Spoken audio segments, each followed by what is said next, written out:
Hola, mi nombre es Geraldine Mi nombre es Jonathan. y hoy les vamos a hablar sobre el inventario Milon de estilos de personalidad o también conocido como MIPS. El MIPS es una prueba de evaluación de personalidad desarrollada por Theodore Millon en 1994. Y pues esta prueba evalúa la personalidad desde la normalidad y no la personalidad desde la patología. Esta prueba comprende 24 escalas que se agrupan en 12 pares y se diferencian en tres grandes áreas, las cuales son las metas motivacionales, los modos cognitivos y los comportamientos interpersonales.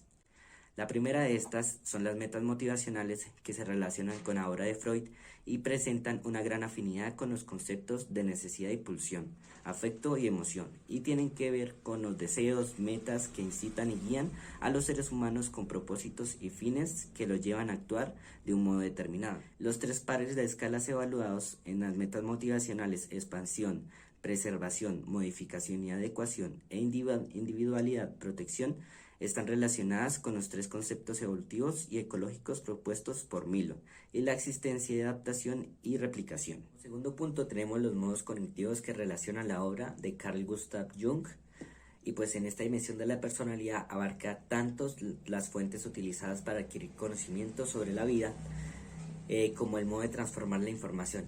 Y lo que Milon evalúa es lo que se denomina estilos de cognición de opuestos, es decir, las diferencias entre personas, en primer lugar, respecto de lo que se toman en cuenta al experimentar y aprender sobre la vida, y luego respecto a lo que hacen habitualmente para lograr este conocimiento resulta significativo y útil para ellas. Para esto, Milon, los modos cognitivos resumen el cuarto y el más reciente de los conceptos evolutivos y ecológicos, la abstracción, que se refiere pues a la capacidad de reflexión para trascender lo inmediato y lo concreto, interrelacionar y sintetizar la diversidad, representar simbólicamente los acontecimientos y procesos, sospesar y razonar y anticipar, que constituye el salto cuantitativo en el potencial evolutivo para el cambio de la adaptación. Y pues las tres escalas definitivas de este son la extraversión, introversión, sensación, intuición, pensamiento, sentimiento y sistematización e innovación.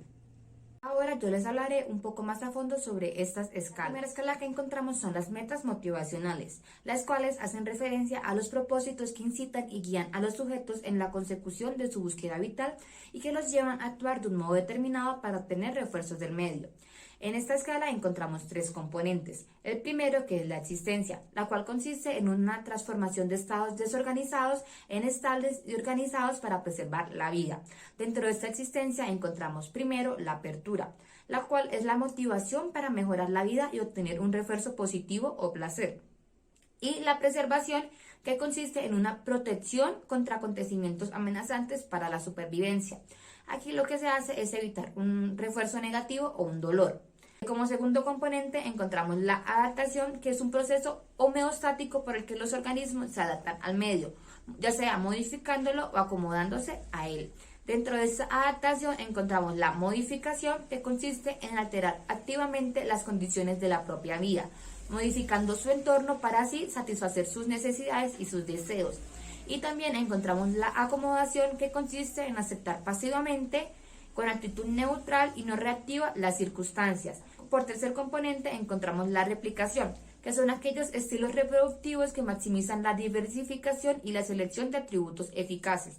Dentro de esta encontramos el individualismo, que consiste en una orientación hacia sí mismo, satisfacer las propias necesidades y deseos anteponiéndolo ante los demás.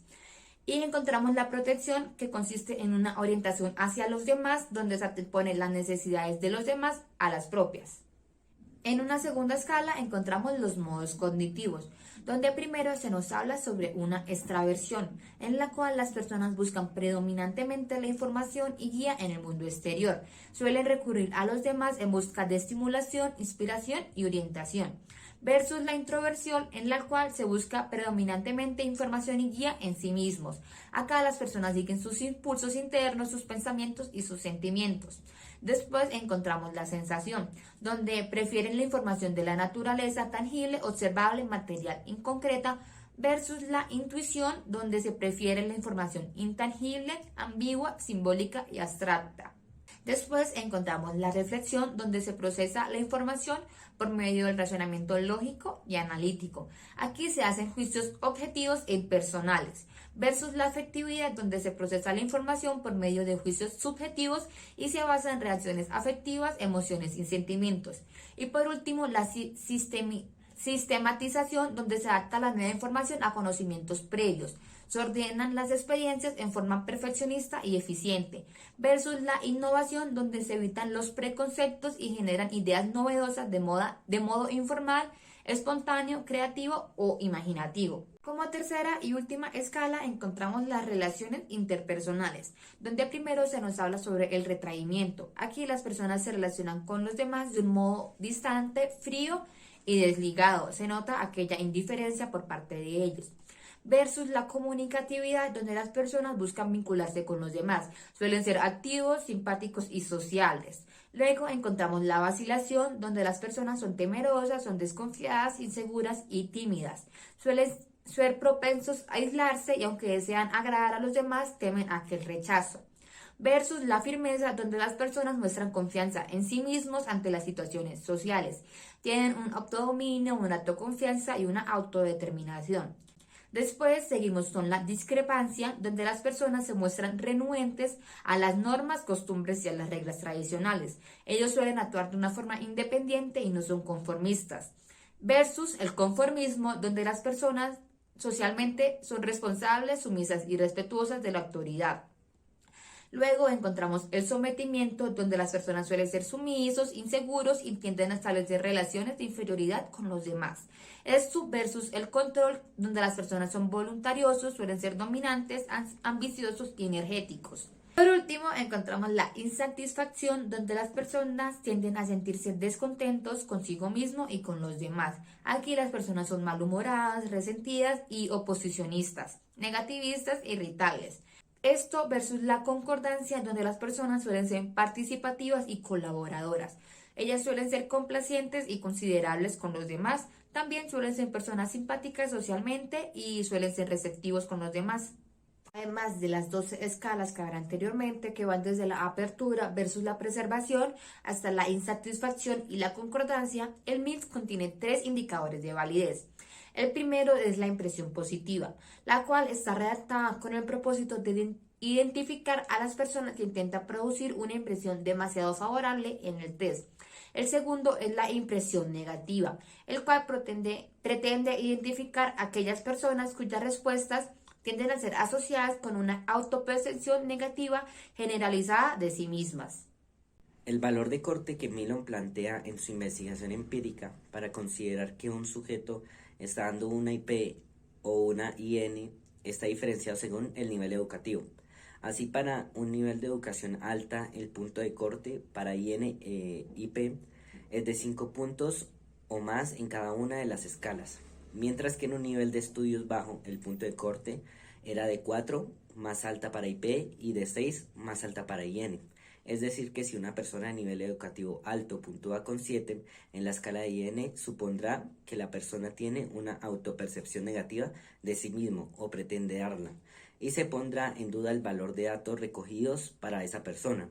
Y la escala de consistencia, por su parte, se refiere a la validez de los datos recogidos y si son consistentes las respuestas dadas de determinados ítems. Para la aplicación de este cuestionario, que está compuesto por 180 ítems, respecto a los cuales el sujeto puede determinar si le son aplicables la respuesta de verdadero o falso, tiene como objetivo medir la personalidad de los individuos adultos que funcionan normalmente y cuya edad está comprendida entre los 18 y 65 años o más. Y para completar la mayoría de ítems se requiere un nivel de educación correspondiente al primer año de escuela secundaria. Y la mayoría de personas que emplean este cuestionario utilizan un tiempo de 30 minutos o menos para responder.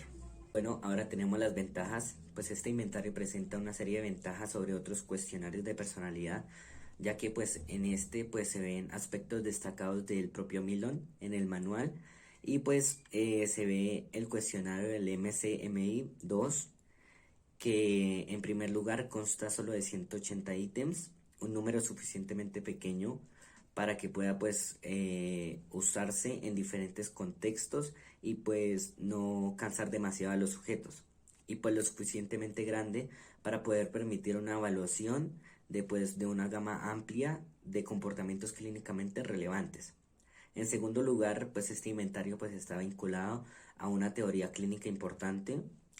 Y pues en tercer lugar, la selección de ítems y el desarrollo de escalas que se produjo a través de la secuencia de 3 etapas de validación teórico-sustantiva, interna estructural y externa criterial.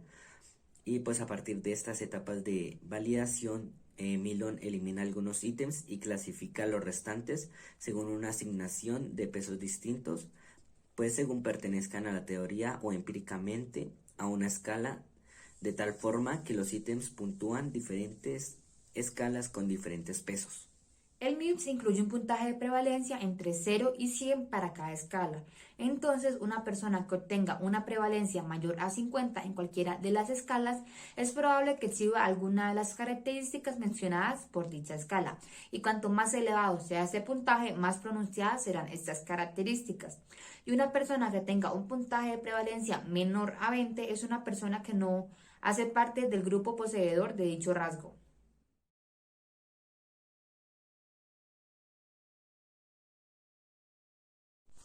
Gracias por su atención.